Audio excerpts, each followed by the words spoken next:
Welcome to How It Works with Holger. Today, a follow-up to another episode.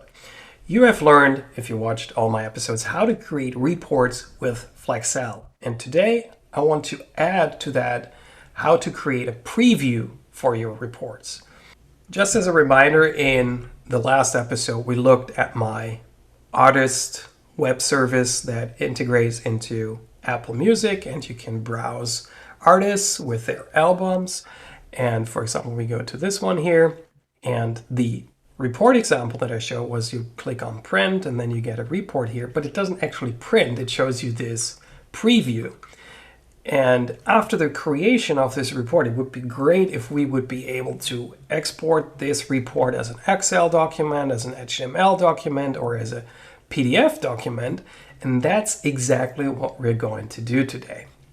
We're going to implement the functionality to show this report that we created on screen on a form that is resizable, I might add, and then you can scroll through your report. The report is also multi-page report. Let's see if I can find an album here. Now she doesn't have a compilation. Let's go to my other example, Michael Jackson, search, click here. There's like 30 tracks on one album, so most likely if we print this will be multiple pages. So the preview actually shows multiple pages if required. We can simply export to different file formats. So let's start with PDF. Click here on PDF, and it is essential.pdf. Go on here into the Explorer window, essential. There we go, 2 pages as a PDF document. And the second file format, HTML, there creates the root document as HTML, but also creates the images in a subfolder. Isn't that great? So you have all the images of your reports in a separate folder, easily accessible, and the root document HTML, fully customizable, by the way, with CSS that you provide. And the final one is the easiest one to implement. It's actually the Excel document. We don't need to look at that. There we go. It's an Excel document of your report. Great.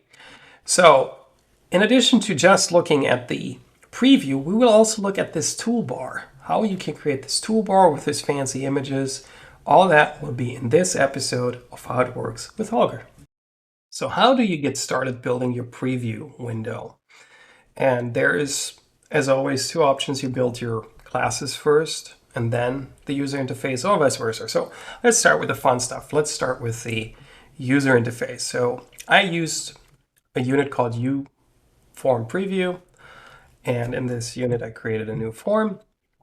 And the main thing is make sure that you only create the main form. So if you go here to auto create forms, make sure that it only lists your main form. All the other forms are created dynamically in our code. I often get asked, like, does it hurt if you have like your form preview in there? It's being auto created and I don't use it. Well, what happens is the form gets created in the variable that the VCL creates for you. And when the application terminates, that is being freed from memory. You just don't use it. So why would you create it in the first place? So it doesn't hurt, but moving it over is just better, because then you don't allocate any resources when your application starts. This becomes primarily your focus of concern if you have 50, 60, 70 forms and you actually want to create them on demand. You don't want to create them when the application launches. So I usually recommend move everything over except your form that appears first. And even here I've seen quite a few approaches where that isn't being used anymore, creating everything on demand in your DPR file. But main thing, to answer the question that I get quite a lot, it doesn't hurt if you leave it in there. It's just costing time when your application launches. So looking at the preview form, it's called Form Preview, and it has 2 main sections. On the top, we have a toolbar, and on the bottom, we have the Flexcell Previewer. That's actually a visual component that comes with Flexcell. So if you're here, if you install Flexcell, you have two components, Flexcell Dock Export and Flexcell Previewer, and this is the Flexcell Previewer component right here. And it has quite a few properties, but to be honest, you don't need any of them because they were just inherited. So the only thing I use here is setting the anchors so that my preview window resizes with the form. And another thing I don't think I changed anything else. There is, for example, thumbnail functionality that it automatically calculates thumbnails and stuff. We're not going to look into any of that. And you also can customize everything like page number, colors, and these things. I'm not using any of that. All is default. I didn't change any of this. Drop the component on the form, and that's where we'll start. On the top, however, I have a dock panel component, and I use the dock panel from the VCL UI pack. So if you have the VCL UI pack, you will have these components. It's the advanced dock panel, and you can right click there and click add toolbar. That's how I added this wonderful toolbar here. And the toolbar then has glow buttons. How did I add the glow buttons? So you right click in the toolbar and select add advanced glow button. That's how easy it is. And from there, I selected images, and the images come from a virtual image list. And the virtual image list has the additional feature that it gets a default height and width. So kind of like the original image list. But the key thing to remember is I have an image collection here, which has my PNG files. And these PNG files then, if I go back to the virtual image list, are being calculated for multiple sizes. So my original file size is 512 times 512, and the virtual image list resizes them so that they look good. Alternatively, you can also use the advanced SVG image collection if you want to use vector images. That gives you an even better experience because vector images have the capability to be resized to any size. So this is a component that comes with Delphi that allows you to use the standard pixel-based image file formats, and you connect it to the virtual image list, set autofill to true, then it automatically calculates all the images that are inside of the image collection and adds them to the image list. Or you select the advanced SVG image collection, add all the vector images to that collection, and then it's the same. You know, one time you use vector images, one time you use pixel-based images. You can pick whatever you prefer. The vector image support, however, is part of a TMS product. It's TMS VCL UI pack. So when you have all that, you can link your toolbar to the image list using images. So here you see virtual image list 1, wonderful name. For once I didn't rename it. And from there, if we go to the first button, for example, and go to the image index property, I can select the image that I would like. That's it. That's the toolbar. Of course, I named the buttons. This is button XLS. This is button HTML. This is button PDF. And the events, double click, export to XLS, export to HTML, and export to PDF. I never ever implement anything directly in the event. That's just a pet peeve of mine. I don't want to say it's good practice because I honestly can't find any arguments why for some quick RAD development it's not good to do it here. But I think it's always better to name things what actually happens. So here, export PDF. If I wanted to call export PDF from another event as well, I generally don't like it to hook up the same event to multiple controls, for example. So that is really something you have to decide for yourself, what is more maintainable for you long term. So I call the export function for the different file formats.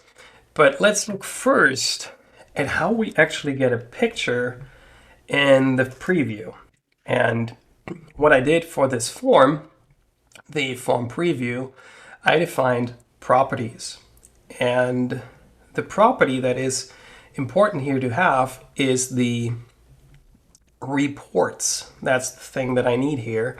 The report actually is what I need to set to this XLS document, and then the report property, the write property here, the set method, sorry for stumbling there a bit, the set method sets up the preview.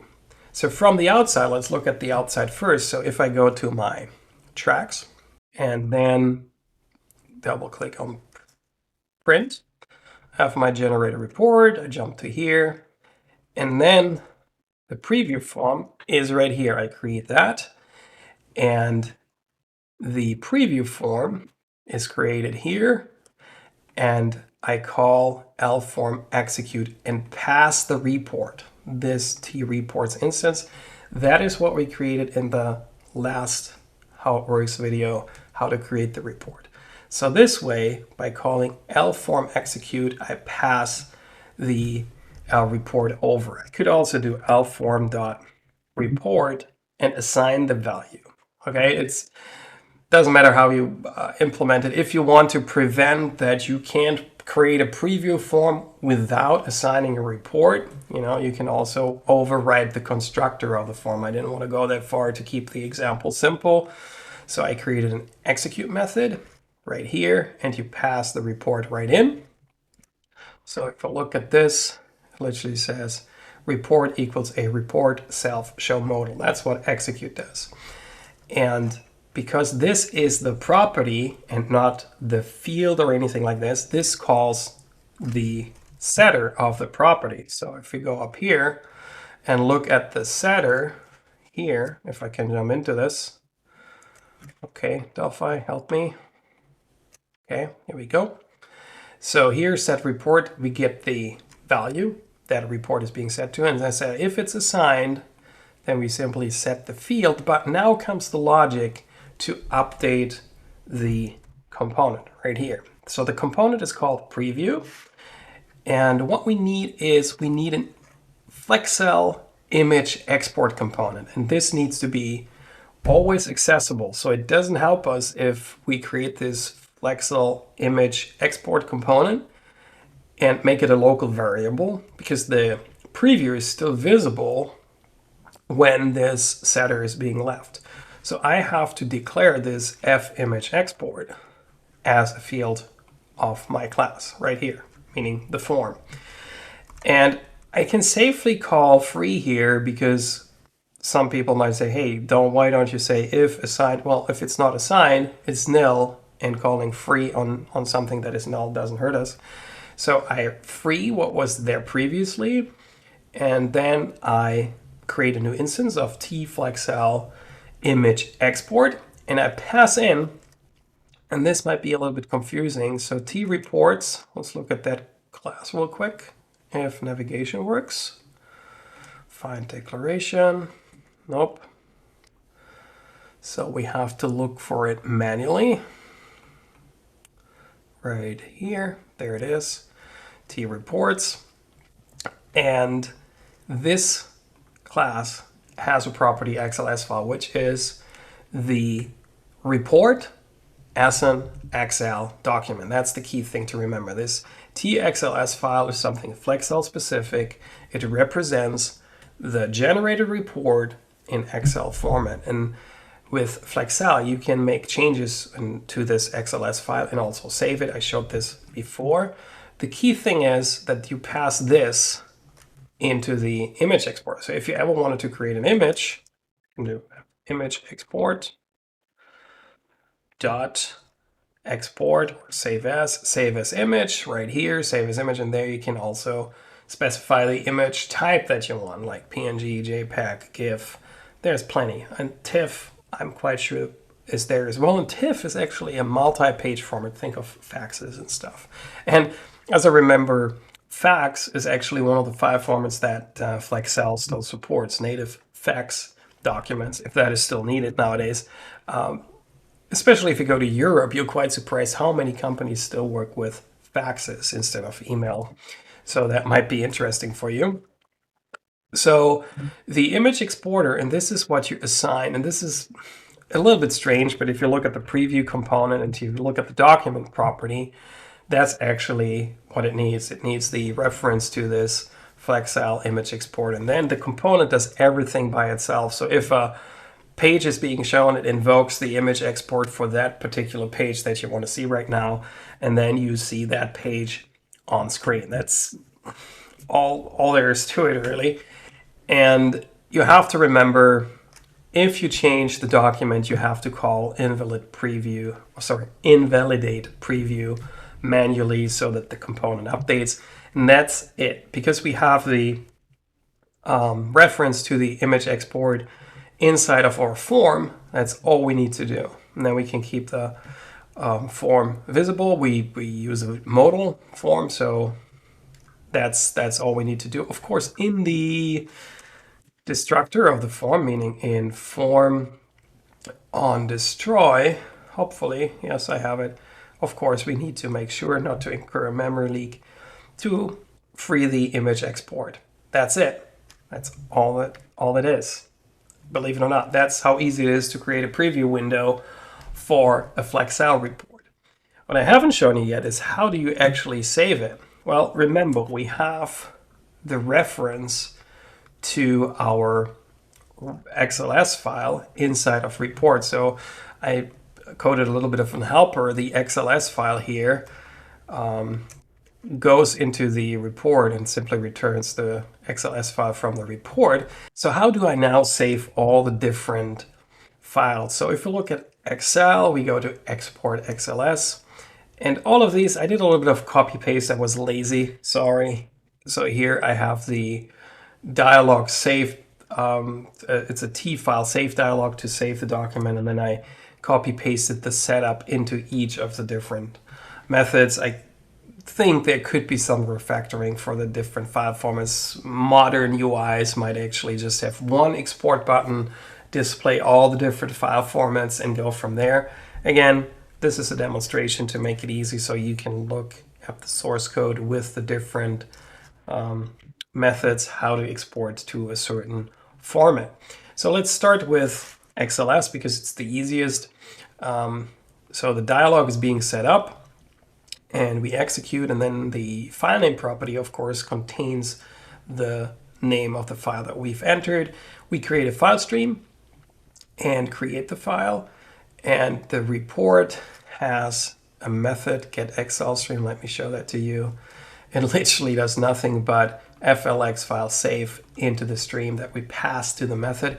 With TXLS file, it's really, really easy. You simply save the XFile document to the stream. That's all you need to do.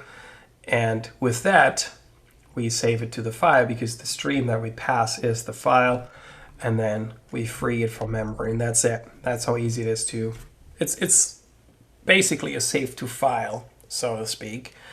And from there, we can do the HTML, a little bit more complicated, but not much. So we have the dialog set up again, and again I wrapped this in the T reports. I didn't wrap this in my user interface in my preview form because I might want to use that again, right? So I call report, and in this case we need to pass the file name. Why is that? Well, you can't save to HTML using a stream because it's more than one file. If you look at this, we actually have the HTML file, and then you also get a subdirectory with all the images in this. See, I exported something else before, and here you actually get an image directory that contains the referred images if you have images in your report. So it's not as simple as just one file, it's multiple files, and thus you specify the file name of the root document, so to speak. We go from there. So we have a class called tFlexcell HTML export. Surprise, surprise. And we create this and pass as a parameter the document. Okay, so the report, right? Our TXL file, that's what we pass in. And then we simply call the export method on this HTML export class as a first parameter, the file name, and then the subdirectory for the images. And if we want it, we could also pass CSS styles that we want to use. And we can also specify a file name where the default CSS is supposed to be created. All that is customizable. We're just going to do a very basic export here. The file name of the root document and the subdirectory is called images. Now if we go back here, you see this is images and this is where the images are for the report. And this is the one line you need to use, export. That's it. We free the Flexcell HTML export instance and we're good to go. That's it. That's the HTML export, believe it or not. Finally, the PDF, most likely the one that you're most interested in. Why didn't I do this first? Well, psychology says what you say last before you finish your presentation is what the people remember. So I want you guys to remember the PDF in particular. So export PDF, again, very, very easy. I pass in a stream, I create a file stream, and that's what I pass into my get PDF stream method of my report. Again, I wrapped it inside of the report, not inside of my preview form, because this way I can export to PDF, export to HTML from all the places in my application without being dependent on this preview window. That's the key here. And the get PDF stream, very, very easy to implement because we have the Flexcell PDF export class. And again, we create it, we pass the XLS file instance of our report, and we simply call lexport.export a stream. That's the target stream. Let's see if there are overloads. Yes, you could also directly write to a file. You don't need to have a stream. You can also write directly to a file, passing the file name as a string. I, of course, to keep it flexible, use the stream because I could use this, just to put it out there, I could use this T-reports class in a web service framework and return my report as a HTTP result from a web service, because that's a stream as well. If I hard code it with a file name, I limit myself that I can't do that. Okay, that's it. Those were all the different file types that we needed to cover. The preview form is hereby complete, and I also showed you how to add docking and toolbar support to your preview form. One tiny little nitbit, if you really paid attention to the source code right at the start, let me go back there because I don't want to keep that from you. I create the preview form and I call execute, and I skipped this line, and you might have wondered, why did you skip that? Well, this is just a class helper that I use. So self is, of course, this form here, the track form. And I say set same size and pos2 to this form. So what I do is I copy the size and position from self and assign it to L form. And you might wonder, how can you call this on self? Because my T form, if I look at T form, doesn't have this. Well, mine doesn't either. It's actually a class helper function. So the key thing is I have to use my uForm helper unit. And if I look at uForm helper, if I can find it in my source code, it's right here. Here's the set same size and pos2. It's a class helper for tform. And what I do in there, I simply say, hey, assign my stuff to the other form. So I say n other form left is left, and other form top is top, width and height. And that's a very, very simple class helper. However, what that does, if I run my example again, it gives me a nice overlapping windows, because sometimes if I, for example, center this like this, and I look for Rihanna again, and I click on Rihanna and double click, this form matches precisely the size of the form below. So Let me do that again. Let's make it look like this. And again, that's all it does. It matches the size of the form that I call it from. So let's do this again here. And of course it works with the preview window as well. So that's all this does. It matches the size of the underlying form. And so I don't have to implement it over and over again. Of course, you might say, well, why didn't you inherit from tform and make it your own tform class? Well, I don't want to make it my own class. That's my architectural decision. I still want to keep it a tform because I don't really add something that, in my opinion, makes me inherit or create a new type of form. Instead, I just want to add functionality to my class, kind of like the decorator pattern if you think about it. And that's why I picked, in this case, a helper class. Just remember, and this is the really downside of Delphi right now, you can only have one form helper or class helper active at the same time. So if you have multiple class helpers for the same class, for example, if I had like another tform helper class for tform, the one that is last in the users class, as far as I know, will actually be the one that is being picked by the compiler.